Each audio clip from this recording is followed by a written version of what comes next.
Hello मेरे प्यारे विद्यार्थियों, आपका मेरे चैनल एग्जाम टू जॉब में हार्दिक स्वागत है। जैसा कि आपको पता है कि रेलवे के एग्जाम्स का जो डेट्स है वो लग चुका हुआ है 15 दिसंबर, तो उसी के अनुसार हमारी तैयारी भी होनी चाहिए। तो हम लोग रेलवे के अकॉर्डिंग जो क्वेश्चन आप देखिए, साइंस के जो क्वेश्चन होते हैं उसमें जो चैप्टर से क्वेश्चन ज़्यादा पूछे जाते हैं हम लोग उस पर डिस्कस करेंगे। मैं चाहता हूँ कि हमारे जितने भी विद्यार्थी हैं, जितने स्टूडेंट हैं, वे तैयारी कर रहे हैं और रेलवे के लिए अगर वे उत्साहित हैं तो वीडियो को अवश्य देखें और आपको सारी जितनी चीज़ें इंफॉर्मेशन है रिलेटेड टू द क्वेश्चन जो भी आपके एग्जाम में पूछे जाते हैं उसी मॉडल के हम क्वेश्चन आपको बनाए हैं। आपके लिए बेनिफिट होगा, जब आप पेपर दे के आएंगे तो आपको लगेगा कि हाँ सर ने कुछ किया था। तो स्टार्ट करते हैं फिजिक्स का जो चैप्टर है। जैसे कि हम पिछली अपने वीडियो में आपको एक बार वर्क, पावर एंड एनर्जी का भी मैंने एक वीडियो बनाया है, उसको भी आप देखिएगा। आज जो हम लोग वीडियो बनाएंगे वो साउंड पे बनाएंगे, साउंड पे बनाने वाली हूँ, ध्वनि पे बनाने वाली हूँ। यहाँ से क्वेश्चन देखिए, और रेलवे जो क्वेश्चन पूछता है उनका एक फिक्स पैटर्न होता है, जहाँ से उनको ज्यादा लगता है, जैसे लाइट से, डायमेंशन से, वर्क एनर्जी पावर से, उसके बाद जो है अगर आप ध्यान से देखिए तो रेजिस्टेंस वाले केस से वहां से भी क्वेश्चन आते हैं। तो इम्पोर्टेंट चैप्टर आपको पढ़ने ही होंगे उनके लिए, आप उसको इग्नोर नहीं कर सकते हैं। बेटा सोचिए एक नंबर आपका मिस हुआ तो आपके लिए बहुत हानिकारक होगा। तो साउंड की बात करते हैं तो पहली बात ये समझिए कि जो साउंड्स होती है वो होती क्या है। आपने कभी सोचा होगा कि सर साउंड जो होता है एक प्रकार से एनर्जी होती है। अगर आप नॉर्मली दिमाग में सोचें कि साउंड कुछ ऐसा तो है नहीं, इसका मतलब आपने एनर्जी, आपने कभी फील किया होगा कि बोलते बोलते जो है थक जाता है, इसका मतलब आपकी एनर्जी का लॉस हुआ। अब वो एनर्जी वही तो निकला, जो साउंड हम बोलते हैं एक प्रकार से एनर्जी है, तो एक जगह से दूसरी जगह पे ट्रांसफर होती है। Energy can not be created, not be destroyed, you know that very well.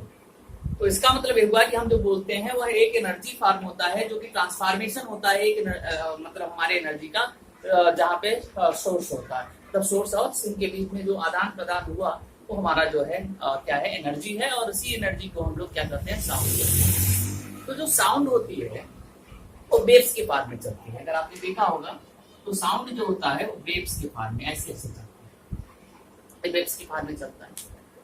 तो वेव्स, अब यहाँ पे जब वेव्स की हमने बात किया है तो वेव्स होती क्या है, तरंगे जो होती है वो क्या होती है। तो वेव्स जो है दो टाइप की होती है, एक मैकेनिकल वेव होता है, एक इलेक्ट्रोमैग्नेटिक वेव होता है। मैकेनिकल वेव में दो तरह से वेव आती है, एक लॉन्गिट्यूडनल और एक ट्रांसवर्स।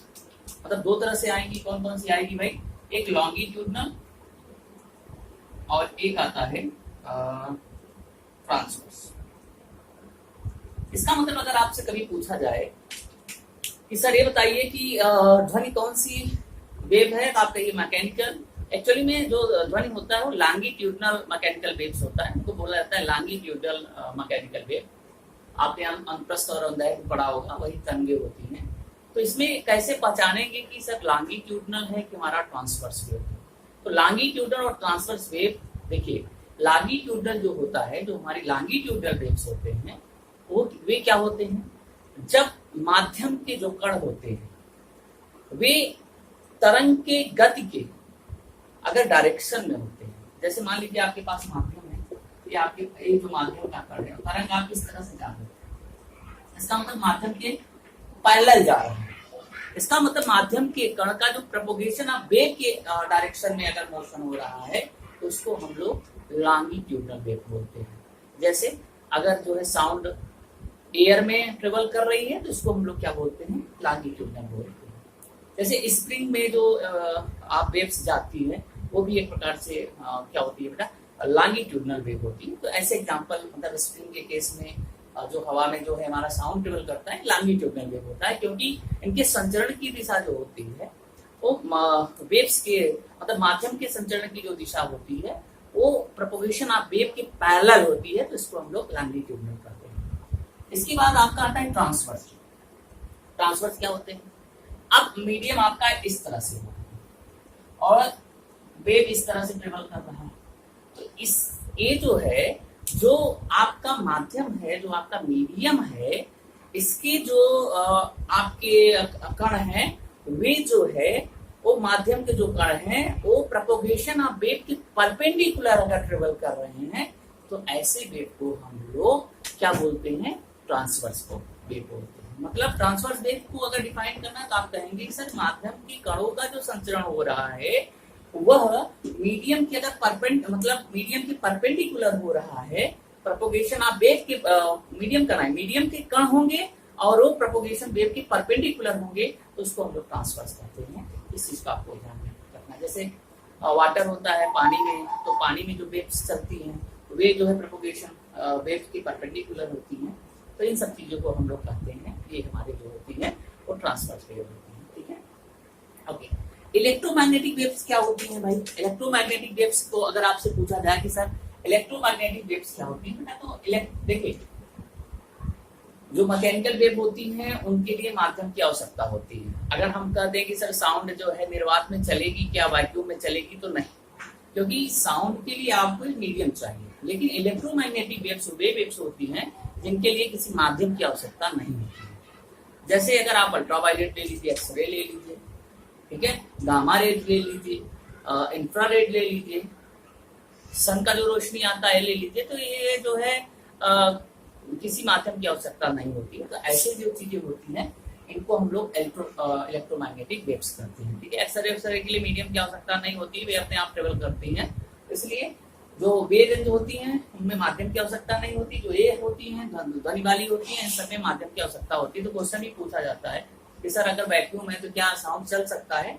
तो आपका आंसर होना चाहिए नहीं। ठीक है, without medium sound can not be travel. ठीक है, लाइट चल सकती है लेकिन ये नहीं चल सकती है, इसको आपको ध्यान रखना। ठीक है, दूसरी चीज है, अभी आपने कहा कि सर साउंड इस फार में चल रहा है, तो साउंड जब इस फार में चल रहा है तो साउंड कंप्रेंशन और रेयर फ्रैक्शन दो टर्म आते हैं।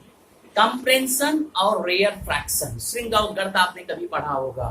तो कंप्रेशन और रेयर फ्रैक्शन के टर्म में साउंड का ट्रेवल होता है। अभी कंप्रेंशन और रेयर फ्रैक्शन क्या होते हैं एक चीज समझ लो। जो कंप्रेंशन होता है वो ये जो टर्म है, ये जो ऊपर वाली पीक्स हैं इसको हम लोग कंप्रेंशन बोलते हैं और नीचे वाले को हम लोग रेयर फ्रैक्शन बोलते हैं। इसका मतलब सिर्फ गर्त के रूप में इसको हम लोग, अच्छा अभी बताते हैं। कंप्रेशन और रेयर फ्रैक्शन से एक चीज आया कि एक आता है क्रेस्ट और एक आता है थ्रो। क्रेस्ट नीचे वाला होता है थ्रो, तो क्रेस्ट और सिंग और गर्त जिसे आप कहते हैं क्रेस्ट और थ्रो। तो कंप्रेशन और रेयर फ्रैक्शन का मतलब क्या है पहले तो इसको आप समझ लो। कंप्रेशन ऊपर वाले को कहते हैं, रेयर फ्रैक्शन नीचे वाले को, जिसको हम लोग क्रेस्ट और थ्रो के रूप में भी जानते हैं। कंप्रेशन का मतलब होता है एक ऐसा रीजन जहां पे density and pressure is a maximum. The density of sound and the pressure of the sound is the maximum in the case of the compression and rarefaction में density और pressure हमेशा कम होता है। तो इसी ध्यान रखिएगा, कंप्रेशन और rarefaction के टर्म में साउंड चलता है। और अगर आपसे कोई पूछ ले कि सर कंप्रेशन और rarefaction क्या होता है तो आप बताइएगा कि sir compression is the region where the density is the maximum and the pressure is the maximum and rarefaction is a region where the density and pressure is a low. अब उसी को टर्म को हम लोग crest और throw कहते हैं। जो ऊपर वाली पीक्स होती हैं इसी को हम लोग सिंग और गर्त कहते हैं। एक वर्ड आता है एम्पलीट्यूड। एम्पलीट्यूड का मतलब होता है जो जितना भाई तेज बोलेगा चिल्लाएगा उसका एम्पलीट्यूड उतना ज्यादा होगा। तो एम्पलीट्यूड क्या होता है? हाइट ऑफ द क्रेस्ट और थ्रो, चाहे आप इसको कहिए चाहे इसको कहिए, ये जो हाइट होती है यही एम्पलीट्यूड होती है। तो एम्पलीट्यूड का मतलब होता है the height of the what crest और trough is known as the amplitude. जो आदमी जितना ज्यादा तेज बोलेगा उसका एम्पलीट्यूड उतना ज्यादा होगा, एक ग्राम उतना ही ऊपर जाएगा। फिर आता है आपका वेवलेंथ। ये वेवलेंथ क्या होता है भाई? वेवलेंथ का मतलब होता है तरंग। वेवलेंथ का मतलब होता है it is the distance between the two crest और distance between the two trough. दो श्रृंग या गर्त के जो बीच की दूरी होती है, the distance between the two crest और थ्रो इज नोन एज, अगर इसकी वैल्यू है तो इसको हम लोग लैम्डा या वेवलेंथ कहते हैं। इस चीज को आपको ध्यान रखना है। ठीक है भाई, अगर आपसे कोई पूछे कि सर क्रेस्ट क्या है थ्रो क्या है तो आप इस व्यंजना बता सकते हैं। और अगर इन दो क्रेस्ट आप ले लेंगे, उनके जो बीच का डिस्टेंस होता है वही हमारा क्या होता है, वेवलेंथ होता है। इस चीज का आपको ध्यान रखना है, ठीक है। फिर उसके बाद आपको पता है कि जो साउंड होता है वो इसकी जो फ्रीक्वेंसी होती है, फ्रीक्वेंसी का मतलब क्या होता है, फ्रीक्वेंसी का मतलब होता है नंबर ऑफ ऑस्किलेशन पर सेकंड, नंबर ऑफ ऑस्किलेशन पर सेकंड। ये आपको फ्रीक्वेंसी आप जानते हैं। इसका मतलब ये हुआ frequency f equal to 1/t होता है। जैसे अगर हम कहें कि यहां से यहां तक आपने 20 सेकंड में पहुंचा, मतलब साउंड जो है ए से बी में 20 सेकंड में पहुंचा, इसका मतलब इसका फ्रीक्वेंसी कितना होगा, f इक्वल टू 1/20। इसका मतलब एक हर्ट्ज में लिखा जाता है। इसको याद रखिएगा कि फ्रीक्वेंसी का जो यूनिट होता है वो हमेशा क्या होता है, ठीक है, हर्ट्ज होता है।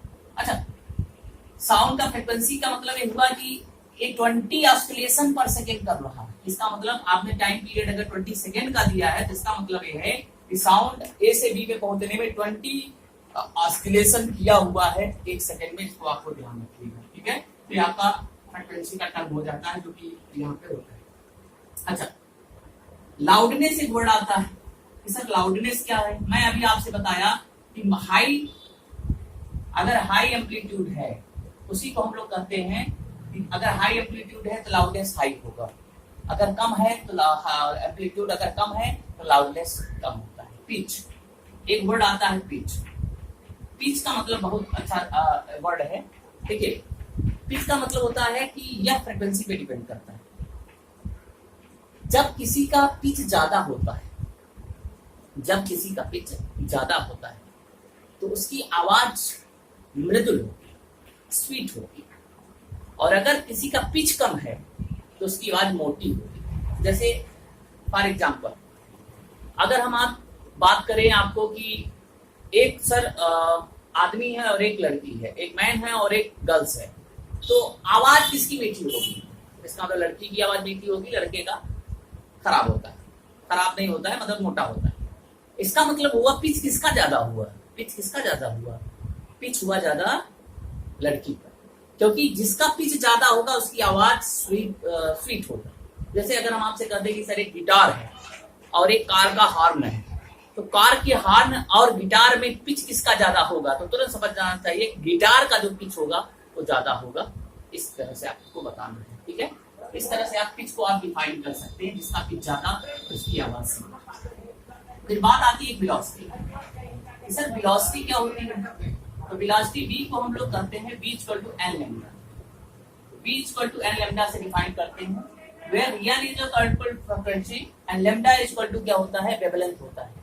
मतलब v इक्वल टू वेलोसिटी और n इक्वल टू होता है फ्रीक्वेंसी और लैम्डा क्या होता है आपका, वेवलेंथ होता है। लैम्डा का मीटर में भी लिखा जाता है, एंगस्ट्रॉम में लिखा जाता है, n को हर्ट्ज में लिखा जाता है, इसको ध्यान रखिएगा। v को मीटर पर सेकेंड, एंगस्ट्रॉम जो भी आपको दिया होगा उसी के अनुसार लिखा जाएगा। अब इसे क्वेश्चन कैसे आता है कि सर ये जो velocity v equal to n lambda है, ऐसे में क्वेश्चन कैसे पूछे जाते हैं। अगर आपसे कोई क्वेश्चन पूछ ले कि सर, जैसे आपको पता है कि साउंड का एक मिनिमम वेलोसिटी अगर हम आपसे ले लें 340 मीटर पर सेकेंड, ठीक है, और हम आपसे कह दें कि सर जो फ्रीक्वेंसी है उसका 10 है, 10 हर्ट्ज है, आपको ये बताना है कि सर उस साउंड का वेवलेंथ कितना होगा। तो आपको सीधा स्पीड ऑफ साउंड रखिए, n की वैल्यू 10 हर्ट्ज रखिए, लैम्डा की वैल्यू आप निकाल लीजिए, 34 मीटर आ जाएगा, ये आपका लैम्डा आ जाता है इस तरह से। दूसरी बात, अगर इसी में कभी रेलवे ने एग्जाम में क्वेश्चन बनाए होंगे तो देखो कैसे बनाए होंगे। जैसे अगर हम आपसे एक नॉर्मल क्वेश्चन की बात करें कि सर एक आदमी हाइट पे है और उसकी हाइट, एक टावर है मान लीजिए और इसकी हाइट 500 मीटर है और टावर के नीचे जो है झील है, ऐसे ऐसे झील है। अब आपने एक पत्थर फेंका नीचे की तरफ, एक पत्थर आपने नीचे की तरफ फेंका, आपको ये बताना है कि सर वो जब यहां से टकराएगा, पत्थर जब पानी से टकराएगा तो अगर यहाँ कोई आदमी बैठा हुआ होगा, भाई वो आदमी पत्थर नीचे फेंका और जब इस यहां से टकराएगा तो साउंड, मतलब यहां से फेंकने के बाद पत्थर को साउंड तक पहुंचने में, साउंड को ऊपर पहुंचने में कितना समय लगेगा। क्वेश्चन बड़ा सीधा है कि जी की वैल्यू अगर आप 10 मीटर पर सेकेंड स्क्वायर मानिए और स्पीड ऑफ द साउंड अगर हम आपसे कहें कि सर आप 340 मीटर पर सेकेंड मानिए, हमने आपसे कहा कि स्पीड ऑफ साउंड आप 340 मीटर पर सेकेंड मान लीजिए और 500 मीटर का डिस्टेंस है और पत्थर यहाँ से यहाँ फेंका जाता है और पत्थर जब यहाँ से टकराएगा तो साउंड यहाँ तक आएगा, तो इसका मतलब यहाँ से फेंकने के बाद पत्थर की आवाज यहाँ तक पहुंचने में कितना समय लगेगा। तो दो चीजें हैं, जब पत्थर यहाँ से यहाँ आएगा एक समय लेगा, आपको देखो निकालना क्या है, जब पत्थर यहाँ से यहाँ आएगा तो एक समय लेगा, उसके बाद टकराने के बाद साउंड यहाँ से यहाँ जाएगी वो समय लगेगा, मतलब दोनों समय जोड़ना है। तो आप ये समझते हैं कि पत्थर जब नीचे फेंका जाएगा तो पहले तो रेस्ट पे होगा, तो आप न्यूटन के सेकंड लॉ में S equal to u t plus half g t square आपने पढ़ा होगा। U की वैल्यू 0 है, S की वैल्यू 500 दिया हुआ है, तो 1/2 G की वैल्यू 10 रख के आप टाइम निकाल लीजिए कि सर यहाँ से यहाँ तक टाइम कितना लगा। आपने देखा 2 पंचे 10 और ये हो गया 10, ठीक है, 0 0 कटा 15 50 मतलब 100 हो गया, 0 से काट दिए तो T स्क्वायर आ गया, तो T की वैल्यू कितनी आ गई 10। इसका मतलब यहाँ से यहाँ पत्थर पहुंचने में 10 सेकंड लिया, ये तो पत्थर को पहुंचने में लगा। अब जब पत्थर इस पानी से टकराएगा तो उसकी साउंड यहाँ पे आएगी, तो फिर ये हाइट 500 होगा और 500 होगा तो टाइम जो साउंड ने लिया होगा यहाँ से यहाँ तक पहुंचते हुए, तो टोटल डिस्टेंस अपॉन स्पीड, और स्पीड लगभग कितना है 340, तो 340 से आप कर दीजिए, 17 हो गया, 25 हो गया, 17 के 17 और लगभग 47 के नियर अबाउट आएगा। इसका मतलब आपका जो आंसर होगा 10 और 1.7 जुड़ जाएगा, 10 प्लस 1.7 जैसे आप जोड़ेंगे तो 11.47 सेकेंड आ जाएगा। इस तरह से आप कहेंगे कि सर जब वो पत्थर नीचे से जब ऊपर से फेंका जाएगा और नीचे से साउंड जब जाएगी तो टोटल टाइम कितना लगा आपको बताना होगा। तो इस तरह से आप इसका आंसर दे सकते हैं। तो यहाँ न्यूटन का सेकंड लॉ भी एप्लीकेबल होता है, ऐसा नहीं है कि आप साउंड पढ़ रहे हैं तो दूसरी चीजें आप एप्लीकेबल नहीं करेंगे, तो इस चीज को आपको ध्यान रखना, ठीक है। अच्छा, कभी कभी पूछा होता है कि सर इंफ्रासोनिक वेव किसे करते हैं, इंफ्रासोनिक वेव किसे करते हैं। इंफ्रासोनिक जो वेव्स होती हैं उसका रेंज 20 हर्ट्ज के नीचे होती है। अगर 20 हर्ट्ज के नीचे है तो इंफ्रासोनिक होगी। इसको एलिफेंट सुनते हैं, एलिफेंट्स या रिबोबिन्स सुनते हैं। तो एलिफेंट ये जो आवाज सुनते हैं ये इंफ्रासोनिक वेव का सुनते हैं, क्योंकि इनका रेंज 20 हर्ट्ज से नीचे होता है। अगर 20 हर्ट्ज से 20,000 हर्ट्ज है तो इसको हम लोग ऑडिएबल रेंज बोलते हैं। ऑडिएबल रेंज इसको मनुष्य सुन सकते हैं, ऑडिएबल रेंज इसको ह्यूमन बीइंग सुनते हैं, आदमी जो है जानवर या सॉरी मैन सुन सकते हैं। जो हम लोग सुनते हैं वो ऑडिएबल रेंज होता है 20 हर्ट्ज टू 20,000 हर्ट्ज, या इसको ऐसे 60 में लिखा होता है 20 किलो हर्ट्ज। इसको आपको याद, ये ऑडिएबल रेंज होता है। फिर इसके ऊपर जब जाओगे तो अल्ट्रासोनिक हो जाता है, अल्ट्रासोनिक वेव। अल्ट्रासोनिक वेव्स का रेंज एबव द 20,000 होता है या 20 किलो हर्ट्ज होता है। इस चीज को आपको ध्यान रखना, ठीक है। अब ये जब आपने पढ़ लिया तो सबसे बड़ा यूज आपसे क्वेश्चन पूछ लेता है कि सर ये बताइए कि ये अल्ट्रासोनिक का यूज कहाँ होता है। अल्ट्रासोनिक यूज, अल्ट्रासोनिक वेव का यूजेस कहाँ है। तो पहली बात तो याद रखो, अल्ट्रासोनिक वेव्स का यूज सबसे पहले हम लोग कहाँ करते हैं।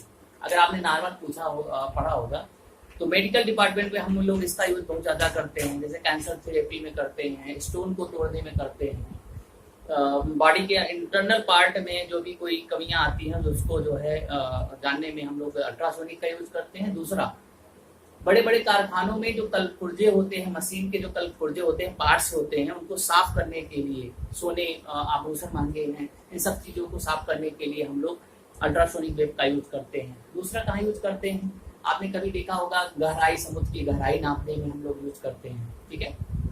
अच्छा, फिर अल्ट्रासोनिक का वेव क्रैक्स, मान लीजिए कोई बड़े बड़े पार्ट्स होते हैं, बीच में कहीं उसका क्रैक हो जाता है तो वहां पे भी हम लोग अल्ट्रासोनिक वेव का यूज कर सकते हैं। बड़े बड़े पहाड़ चट्टानों को तोड़ने के लिए भी हम लोग अल्ट्रासोनिक वेव का यूज कर सकते हैं। So many application. इसी का रेंज में एक सोनार वेव्स आती है। सोनार वेव क्या होती है, सोनार वेव का यूज हम लोग जानते हैं कहाँ करते हैं। सोनार वेव का यूज हम लोग आपने कभी पनडुब्बियों में देखा होगा, जो पनडुब्बियां होती हैं तो जब वो आगे चलती हैं तो इन्हीं का रेंज होता है, मतलब अल्ट्रासोनिक वेव छोड़ती, सोनार वेव छोड़ती हैं, उससे क्या होता है कि वो सिग्नल देती है। अगर सिग्नल वापस आ गया तो इसका मतलब कहीं ना कहीं खतरा होता है, और अगर सिग्नल पार हो गया तो उसकी स्पीड मेजर किया जाता है। वहां पे सभी लगे होते हैं, मशीन्स लगी होती है, वहां से हम पता करते हैं। अगर सिग्नल वापस नहीं आ रहा है, जिसको हम सीधा जा रहा है, तो इसका मतलब ये है कि जो है वहां पे कोई खतरा नहीं है। लेकिन अगर वापस आने लगा तो इसका मतलब कहीं ना कहीं रुका होता है। अल्ट्रासोनिक वेव चमगादड़ अपने खाने वाने के लिए, अपने जो है आहार के लिए, जैसे शिकार करने के लिए भी अल्ट्रासोनिक वेव्स यूज करते हैं।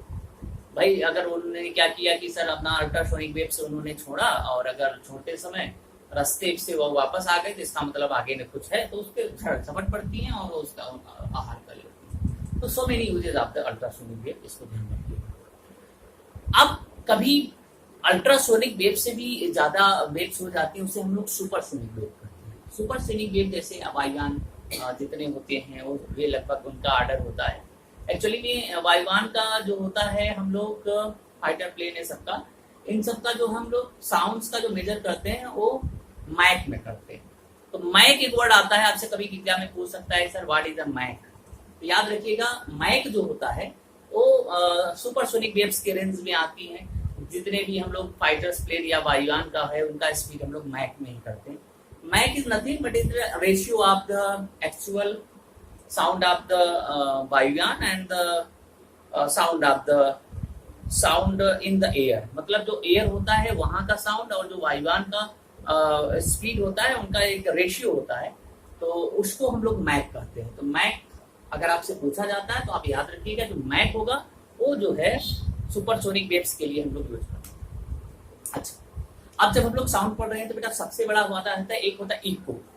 Eco is nothing, it is a reflection of the sound. Eco ECHO लिखा जाता है। तो इको क्या होता है? Eco is a reflection of sound. कभी आप देखिए बड़े बड़े हॉल में अगर आप करते हैं तो आवाज का रिफ्लेक्शन होने लगता है। एक आवाज वहां से गई, फिर टकराई, फिर इधर से उधर गई, तो it is a process of the reflection. तो इट इज इचो। अच्छा, इचो बड़े बड़े हॉल में होता है, जब आवाज का वाइब्रेशन होता है, पास नहीं होती है तो आवाज टकराने लगती है और फिर जो है सोर्स पे पहुंच जाती है, तो उसको हम लोग इचो कहते हैं। तो याद रखिएगा। अच्छा, इको और जो रिफ्लेक्शन ऑफ साउंड होता है वो थोड़ा सा अंतर होता है कि रिफ्लेक्शन ऑफ साउंड आपको देखने को मिलेगा जैसे स्टेथोस्कोप होता है जो डॉक्टर आला लगाते हैं, वहां पे रिफ्लेक्शन ऑफ साउंड होता है। तो it is the best example of the आप कह सकते हैं stethoscope is a reflection of sound. ठीक है, तो ये चीजें हैं आपको जो साउंड में आपको पढ़ना है। इसमें न्यूमेरिकल भी बहुत अच्छे अच्छे आते हैं, इसको आपको भी लगाना है, तो इस चीज को आपको ध्यान रखिएगा और इन सब चीजों पे पॉइंट टू पॉइंट आप नोट करिएगा। इसी में एक आता है Doppler effect. Doppler effect actually में क्या होता है? रिलेटिव वेलोसिटी होता है। अगर आपने कभी मेजर किया होगा तो एक स्पीड होता है ट्रेन का और एक ऑब्जर्वर होता है। तो सोर्स और ऑब्जर्वर के बीच का एक रिलेटिव स्पीड होता है। जब आता है तो आपको कम सुनाई देता है, जैसे दूर जाता है तो आपको ज्यादा सुनाई देता है, तो रिलेटिव स्पीड होता है। तो आप अपार्वेंट जो फ्रिक्वेंसी होती है और जो एक्चुअल फ्रिक्वेंसी होती है उसके बीच के डिफरेंस के कारण डॉपलर इफेक्ट जनरेट हो जाता है, जिसको हम लोग डॉपलर इफेक्ट करते हैं। तो इस चीज को आपको ध्यान रखिएगा। कभी अगर क्वेश्चन पूछ लिया जाए कि सर आती हुई ट्रेन आपको कम सुनाई देती है और जैसे पास करती है तो तेज सुनाई देती है, तो due to the Doppler effect. अच्छा, जो क्वेश्चन है एग्जाम में, क्वेश्चन एक दो बहुत अच्छे एग्जाम में पूछे गए हैं, it is a very important point. क्या है कि अगर आपसे कहा दिया जाए कि क्या साउंड पे प्रेशर का कोई इफेक्ट होता है? नो, साउंड पे प्रेशर का कोई इफेक्ट नहीं होता है, पहली बात। दूसरा, टेम्परेचर का इफेक्ट होता है कि टेम्परेचर बढ़ाएंगे तो साउंड बढ़ जाएगी। मतलब sound is directly proportional to temperature. Temperature पे इफेक्ट पड़ता है और साउंड में टेम्परेचर बढ़ाने पर वो जो है साउंड तेज हो जाती है, लेकिन प्रेशर का कोई इफेक्ट नहीं पड़ता है। इस चीज को आपको ध्यान रखना है। जैसे आपको पता है कि साउंड जब ट्रेवल करती है एक मीडियम से दूसरे मीडियम में जाती है, तो यहाँ से भी क्वेश्चन पूछा गया है कि सर साउंड जब एक मीडियम से दूसरे मीडियम में जाती है तो क्या नहीं बदलता है? तो याद रखिएगा फ्रिक्वेंसी नहीं बदलती है, न वेलोसिटी न एम्पलीट्यूड बदलता है। सॉरी, वेलोसिटी और एम्पलीट्यूड बदल जाएगा लेकिन फ्रिक्वेंसी उसकी एक मिनट, हाँ सही कर रहे हैं बेटा, कि अगर मान लीजिए कि एक मीडियम से दूसरे मीडियम में जाती है तो आपसे क्वेश्चन पूछा जाता है कि क्या नहीं बदलता है, तो याद रखिएगा उसकी फ्रिक्वेंसी नहीं बदलती है। कभी उसकी फ्रिक्वेंसी नहीं बदलेगी, एम्पलीट्यूड और वेवलेंथ इधर उधर बदल जाएंगे, लेकिन उसकी फ्रिक्वेंसी नहीं बदलेगी। इस चीज का आपको ध्यान रखना है, ठीक है। तो एक नमेकल मतलब एक एक नंबर के जो क्वेश्चंस होते हैं जो एग्जाम में पूछे जाते हैं, इन चीजों को आपको ध्यान रखना है। और कोशिश करिएगा इसके जो भी छोटे छोटे न्यूमेरिकल्स हैं और एक एक नंबर के जो क्वेश्चंस हैं ये आपसे नहीं छूटने चाहिए, ठीक है। तो चलिए आज के लिए इतना ही, और नेक्स्ट वीडियो में फिर से मिलेंगे। और मैं चाहता हूं कि आपके साथ साथ दूसरे भी हमसे जुड़े, तो आप ज्यादा से ज्यादा इसको लाइक एंड सब्सक्राइब कर लीजिए। Thank you very much.